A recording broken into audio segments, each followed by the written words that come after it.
Sejam bem-vindos ao Direito no Ar, o podcast que descomplica o serviço público e aproxima você dos seus direitos. Nós somos alunos do 4º período do curso de Direito da Univale e estamos aqui para te apresentar o nosso podcast, que tem como objetivo te ajudar a entender melhor como funcionam os órgãos públicos e o que fazer quando você precisa deles. Muitas pessoas têm dúvidas quando precisam lidar com a questão jurídica. Será que esse caso é para o juizado especial, para o PROCON? Será que precisa de algum advogado? Ou será que a Defensoria Pública pode ajudar? A verdade é que, sem orientação, a busca por seus direitos pode ser longa e frustrada. O nosso desejo é te ajudar a entender melhor os seus direitos e mostrar que com a informação certa, o caminho pode ser bem mais simples do que parece. Então vem com a gente, compartilha esse episódio com quem precisa e vamos juntos sair desse labirinto da burocracia. Exatamente, Ana. E assim, muitas vezes, quem mais precisa de ajuda é justamente quem tem mais dificuldade, para acessar os órgãos públicos. Mas por quê? Quais são as causas desse problema?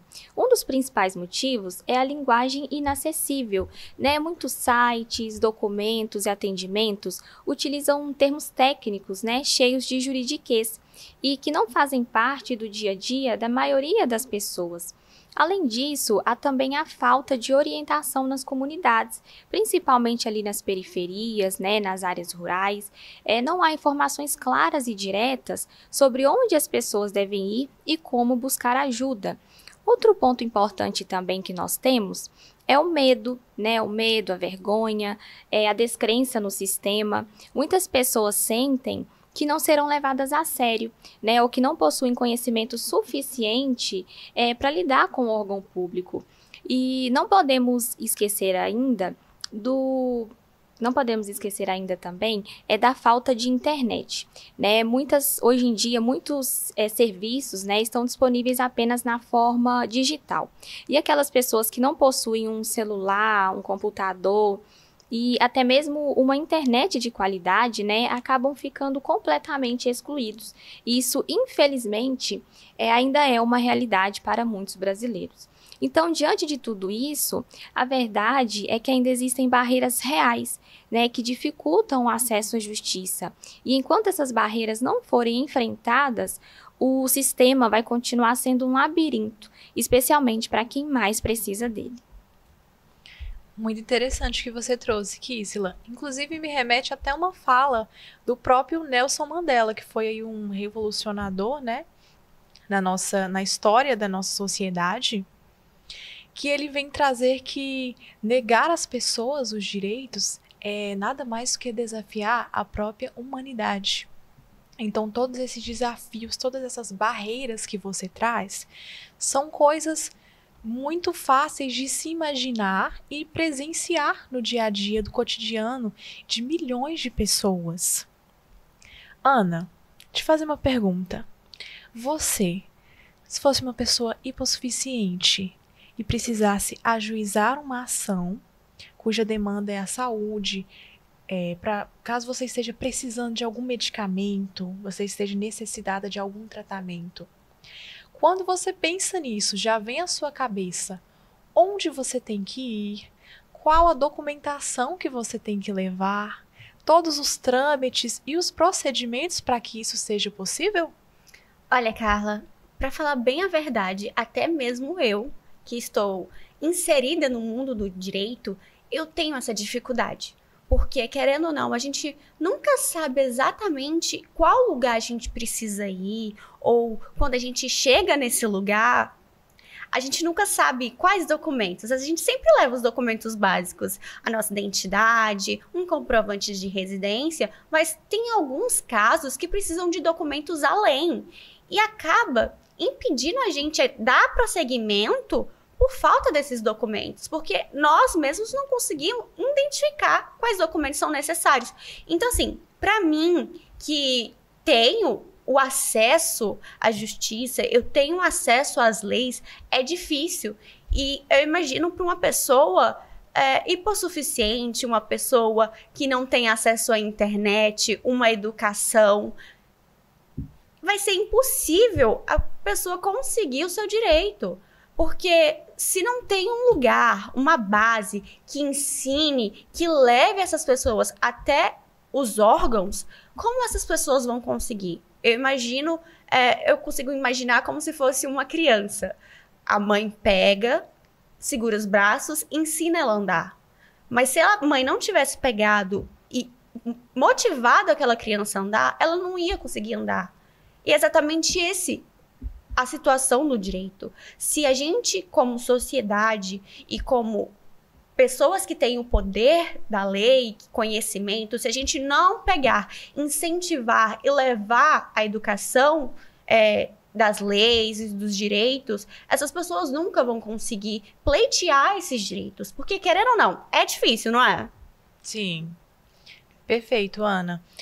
O que você fala me remete muito também à prática que eu já tive, porque a gente também está numa faculdade que permite que a gente viva essa prática, né, no estágio, na prática jurídica, de como a gente aplica o direito no dia a dia. Então, eu, quando fazia estágio em um local que a gente era voltado para o atendimento dessas pessoas carentes, dessas pessoas hipossuficientes, eu via todos os dias quantas pessoas que não iam nos procurar e muitas vezes, se não a maioria delas, a resolução dos seus problemas nem eram sequer naquele local, mas era o local que elas tinham informação de que poderia ter o acesso, né? Lugares que a gente consegue ter o acesso, querendo ou não. Eu vejo que é mais fácil a gente ter um acesso à informação nos órgãos como o Sejusc, o EAJ, que está ali a prol da sociedade, do que, por exemplo, no fórum. É muito mais difícil você conseguir a informação no fórum do que nesses próprios órgãos. E você tinha comentado, né? Eu já tive a experiência de trabalhar no EAJ, no estágio, e realmente aparecem muitas pessoas frequentemente indo perguntar e tirar informações sobre outros sistemas, sobre outros órgãos. E, querendo ou não, acaba sobrecarregando os órgãos de outros setores. E aí eu venho e me lembro na época que a gente estudou História do Direito, onde as autoridades que tinham o poder da lei. Então, para alguém saber da lei, ela precisaria ir até essa autoridade, porque senão a população não tinha esse acesso. E eu vejo que, apesar da evolução da sociedade, ainda existe essa monopolização do poder. Existe ainda a dificuldade da sociedade em encontrar esses direitos. Então, para mim, a gente precisa levar. A gente tem que encontrar formas, meios para levar até a sociedade o que é dela por direito, que é a lei, que é os próprios direitos, né?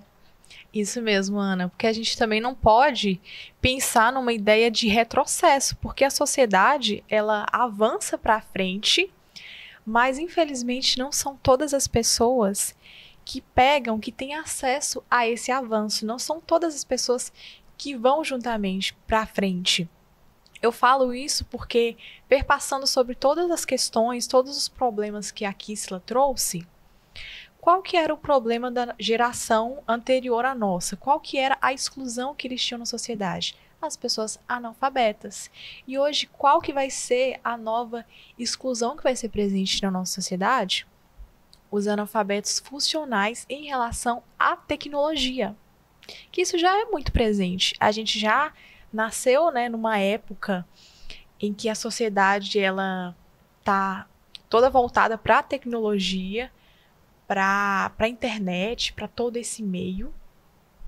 E a cada geração que vai passando, surgem novos desafios, surgem novos problemas. Então é por isso, Ana, que eu penso, e se a gente criasse uma ferramenta, então, que pudesse inovar? Porque eu acho que a gente, como futuros juristas, a gente tem que pensar em inovar, a gente tem que pensar, como você disse, em ir até as pessoas. Então, é exatamente esse o coração do nosso projeto. A nossa intenção é levar o direito às pessoas, além da comunicação, levando a nossa voz para a casa das pessoas, também pensamos em aplicativos. Querendo ou não, estamos numa sociedade de aplicativos, então, levando uma informação de fácil acesso, de fácil linguagem, onde mostra a localização e como você pode encontrar esses órgãos públicos, quais documentos são necessários para você levar, para você não ter essa dificuldade de ir até o lugar e ter que retornar para casa a busca dos documentos.